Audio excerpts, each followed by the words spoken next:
What if one of the world's greatest empires didn't fall overnight, but instead it was a slow decline spanning centuries, where the government kept choosing the wrong leader over and over again?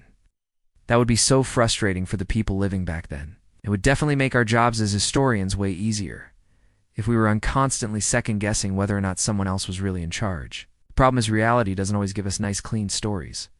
In today's video, we were going to look at why Rome didn't have a clear succession plan, and how that made their last 400 years so much more complicated than it needed to be. So the fall of Rome happened over a span of about 200 years, which is pretty dang long. That's on top of the fact that Rome had already been around for centuries before that. The empire was absolutely massive, ruling over 3 continents. It's easy to assume that such a big empire with lots of power and wealth would just go on forever. But in order to keep such a large empire running, you need strong leadership. Now, over the centuries, Rome did have some pretty great leaders, like Augustus, Marcus Aurelius, and Nerva. But by the 3rd century AD, they were having a lot more trouble finding good candidates. By this time, being emperor of Rome was a very dangerous job. You see, throughout Rome's long history, there have been several instances of civil war where one general went against another general to claim the throne for themselves. This meant that if you became emperor, you needed to quickly show that you were worthy of the job or your fellow generals might try and kill you. It also meant that if you were a member of the imperial family, your life was pretty precarious. You might get poisoned by an envious relative or banished from the empire by another powerful family looking to take control.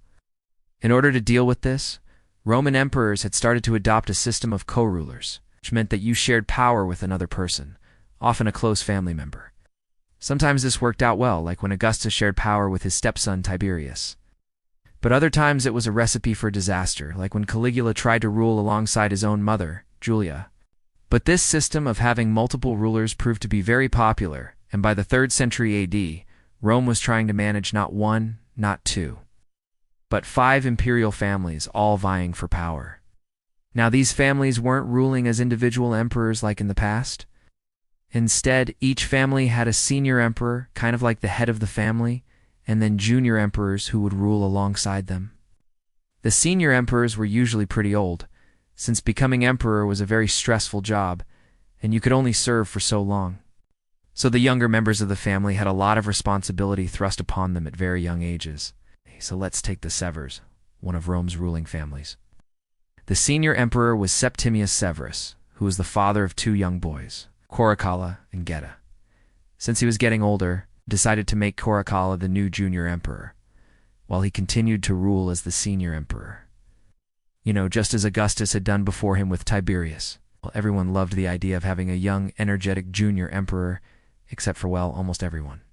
As you can imagine, being the son of an emperor came with a lot of perks, but it also came with a lot of jealousy.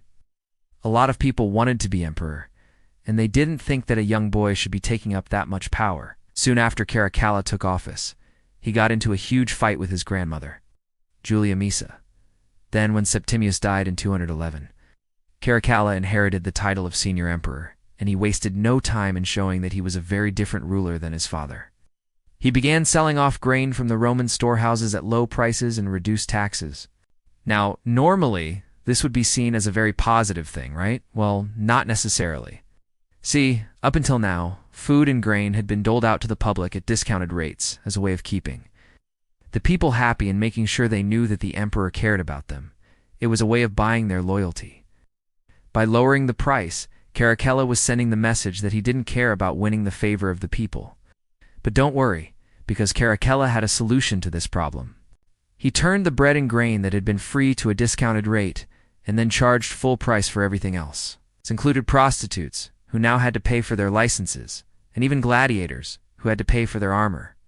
Caracalla basically put an extra tax on everything that he could think of. Now this angered a lot of people, including his own grandmother, Julia Maesa, and when he went to visit her, she had him killed. After her grandson was dead, Maesa wanted to place her other grandson, Geta, on the throne. She thought that she could control him and use him to turn the empire around. But as it turns out, Caracalla wasn't the only one who wasn't afraid to get his hands dirty. In fact, Julia Maesa's own sons had designs on the empire too. Caruca's brothers, Publius and Lucius, wanted the throne for themselves. So while Maesa was on her way to take care of the new emperor, they had her murdered. Ow! Publius and Lucius split the empire in two, with Publius taking the title of emperor. But this arrangement didn't last long either. See, Publius was known for being cruel and irresponsible and spent most of his time hosting gladiator games and chariot races. His brother Lucius wasn't much better. Despite being mentally unstable, he was obsessed with the idea of being a commoner and spent his days gallivanting around Rome in disguise. Not exactly what you want from a ruler, right? So eventually their cousin Julia, Mace's son, Titus Flavius, decided to end the madness. He declared himself emperor and killed both of his cousins. Now the Severan dynasty was dead, and Rome was without an obvious heir. Everyone was arguing about who should be in charge, and Rome was in chaos. But Julia Mace's daughter, the future mother of Rome's last emperor, had a solution. She married her son-in-law, Titus Flavius, into her own family, thus uniting the two biggest imperial houses left standing. After all that murdering and backstabbing, Rome was desperate for a strong leader. And in 275, that's exactly what they got when Aurelian seized power. He ended the civil war, invaded and annexed Dacia, modern-day Romania, and launched campaigns into Germania. When he came into power, Rome was in danger. But under Aurelian, they would become the dominant force in Europe once again. And if things had gone differently, Rome might have ruled for many more centuries. But in 270, he was assassinated by his own grandmother, Julia Maesa. Seriously, that woman killed more emperors than anyone else in Roman history. But that wasn't the end of it. Maesa then installed her other grandson, Marcus Aurelius Commodus, as emperor. Marcus was weak and ineffective, and the spoiled teenager spent most of his time hunting wild animals in the Roman Colosseum. Meanwhile, Rome was being threatened by the Persians. And when Marcus went to deal with the situation, he got captured.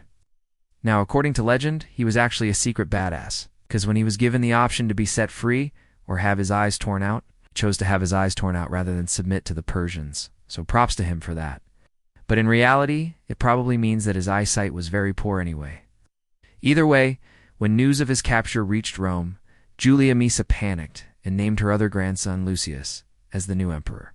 She hoped that he could save her family line, but he didn't last long. See, as soon as Lucius became emperor, he gave away all of Rome's eastern territories to the Persians. Not to be outdone, Julia Maesa then proclaimed herself empress and had her last remaining grandson, Numenorian, executed for not giving her enough money. By this point, Rome had lost more than half of its territory.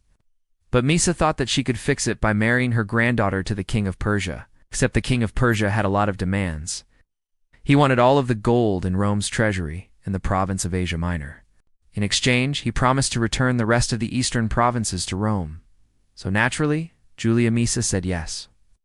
And here's where the story takes a turn.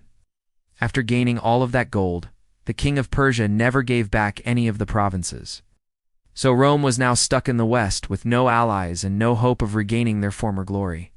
Even worse, Rome was bankrupt from paying off the king of Persia. They couldn't afford to build new roads or aqueducts. Their infrastructure was crumbling, and their military was being picked apart. By this point, it was clear that Rome would never be the same. Their economy was failing, their land was being taken by barbarians, and their government was stuck in a cycle of civil war. Rome was in shambles. So when Romulus Augustus was named emperor in 475, he was actually a pretty good choice. He was young and inexperienced, but with careful guidance, he could learn the job. Problem was, he had no advisors. See, during those final years, there was no Senate, and the imperial court had been completely gutted. No one was left to tell the boy what he could and couldn't do. Instead, he had to rely on the advice of a war widow named Alina, who told him to waste money on parties and chariot races rather than important infrastructure projects. By 480, Rome was being attacked by the Germanic people. But Romulus refused to fight back unless the Senate agreed to pay for it. They refused, and that was that. Romulus had no idea what to do next, so he called on the Bishop of Rome, Pope, to help him out. In exchange, he promised to give the bishop more land and more power. And that is how Pope became the first pope in Christian history. Meanwhile, Rome was being sacked by the Germanic people, and Romulus was forced to flee the city. Now, there are a lot of details we're leaving out, but the long and short of it is that Romulus was deposed by his own father. In 483, Rome was plunged back into civil war, and the Western Roman Empire would end just 2 years later when Romulus was killed by a soldier. At this point, the empire had been weakened by civil war, invasions, natural disasters, and bad leaders for centuries. It was hard to imagine that it could ever recover. Rome was now fragmented and divided between 4 separate halves, and none of them looked like they would be able to unite and rebuild the empire. Rome teaches us, even the mighty fall when unity is lost. So thanks for watching. If you liked this video, be sure to like, subscribe, and join us again to discover more stories that shape the world.